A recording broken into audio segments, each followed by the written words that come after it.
سلام لبنان، كل العالم معاكم وكلنا حزينين على الانفجار.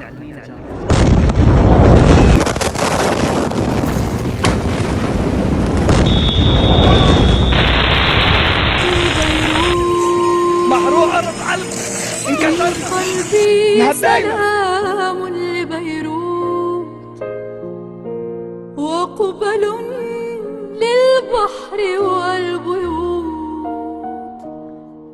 لصخرة كأنها.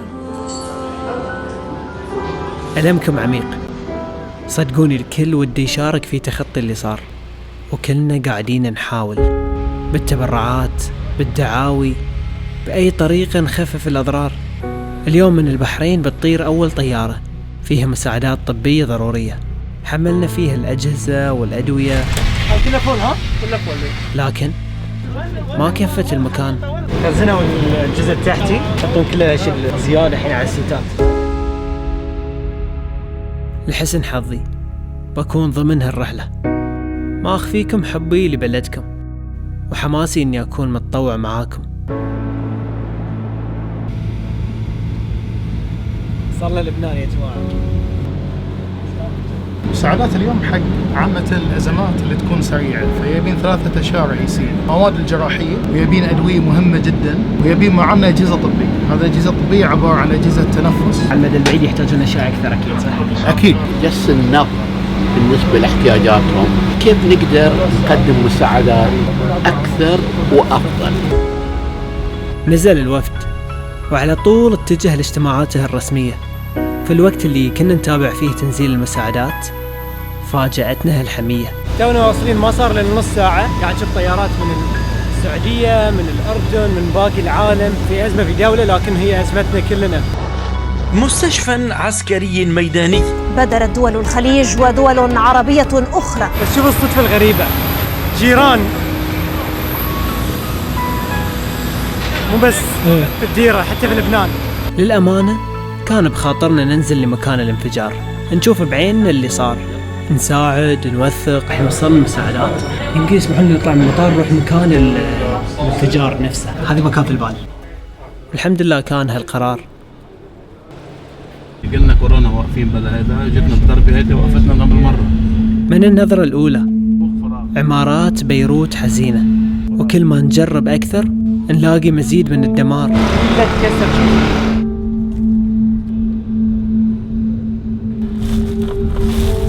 ترى احنا وايد بعاد للحين، احنا يمكن 5 كيلو بعيد. بس اللي يفتح القلب إن الشوارع زحمة، الكل نازل يتطوع، صغار وكبار. عالم عم تنزل تساعد. شنو أكثر مساعدات يحتاجونها الناس؟ ببيوتهم. في كثير رفقاتنا راحوا بيوتهم، في ناس تأذوا جسديا.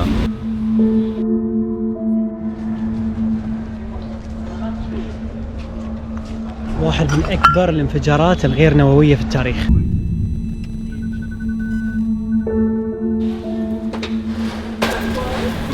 مرحبا يا شباب، في أحد من أهلكم أصدقائكم تضرر؟ لا الحمد لله. كل شيء مكسر، الزجاج مال البيوت طايح على السيارات مكسرين. لو نشوف الناس هني كل قاعد ينظف يتطوع، تتفائل ان كل شيء بيرجع ان شاء الله احسن. لبنان راح يرجع والحق ما بيموت. للعلا للعرب بالوعيد للزمن. شنو صاير؟ كل بيوتنا مفتوحة لكم، انتم عطوها ماي. نكمل الوجع. للعالم.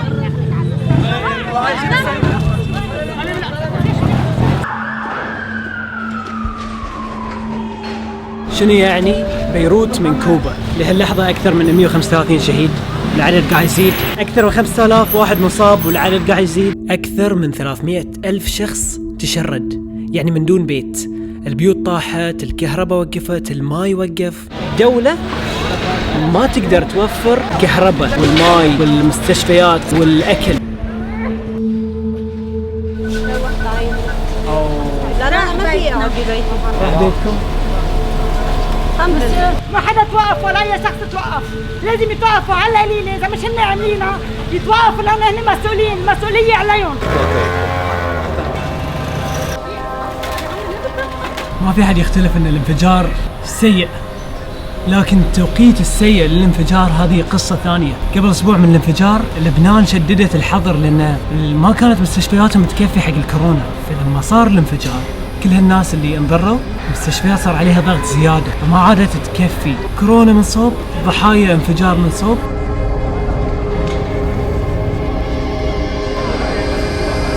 أنا اللي كنت مسؤول عن إخلاء المستشفى، كسر كل شيء، زين، أبواب، مداخل. بالثواني اللي صار فيها الانفجار تحول المبنى إلى مبنى غير صالح للخدمة. وأنت بدك تعرف إنه نحن هون المستشفى فيها 330 مريض، فيها 1800 موظف، فيها 18 مريض بالعناية، فيها 19 مريض كورونا كان، فيها أولاد صغار خلقانين جديد، فيها 8 نسوان عم بخلفوا. يعني كانت الحياة عاجة فيها وبوف صار الانفجار. يا عذرة. تقدر تخيل المنظر، انت مريض مركبة عليك اجهزة عشان تعيش، مو بس الاجهزة وقفت، صادك انفجار طيح عليك كل شيء. توني قابلت ممرضة يوم صار الانفجار، هي تشتغل في قسم الولادة، كان الاهالي في الحاضنات اللي ما اكتمل نموهم للحين، خذت معاها 3 أطفال. كان عندي هون بعد 3 أولاد، 3 كانوا عم بيبكوا. أنا كان همي الوحيد إنه أنا لا أقتل الأولاد بس ما بدي يسحتوا مني. الله يعينهم الصراحة على الصدمة النفسية. مئات الآلاف اللي بهاي الانفجار، لحظة الانفجار طقت في راسهم خلاص. تعرف شنو يصيدك هني؟ مشاكل في النوم، القلق، لما تطلع لك ترجع لك هاي اللحظة مرة ثانية.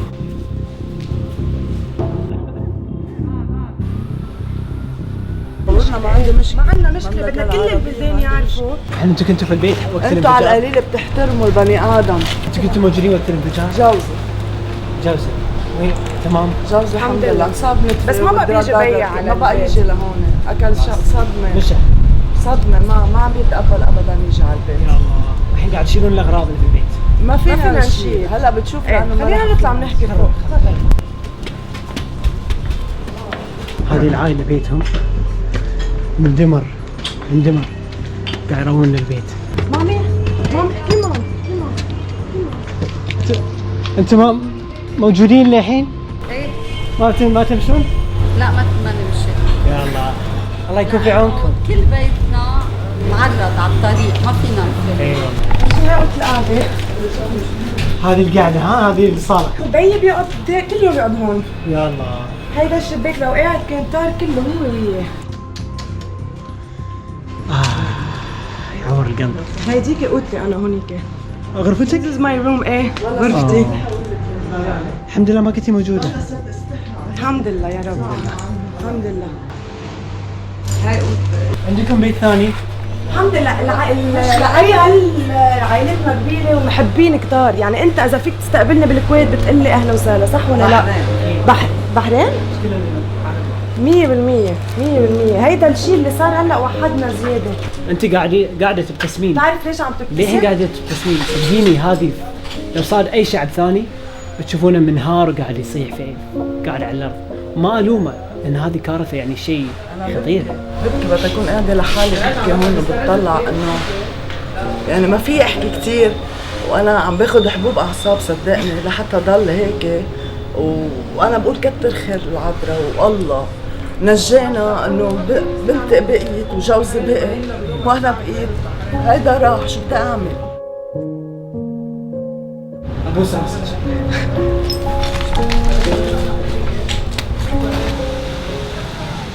هاي اجرب منطقه قدرنا نوصل لها، الباقي ممنوع لان كله قابل ان يطيح على راسه.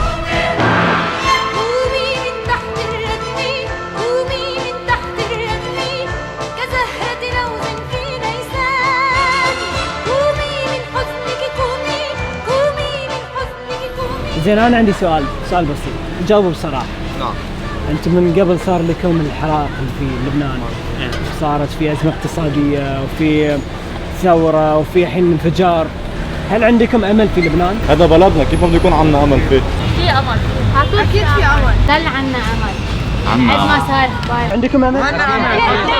نحن قوايا واصرارنا قوي، نحن بنستقبل كل الناس لو الجرح كثير غميق. هذه اخر الاحزان ان شاء الله. ان شاء الله يا رب يا رب. قومي إكراما للإنسان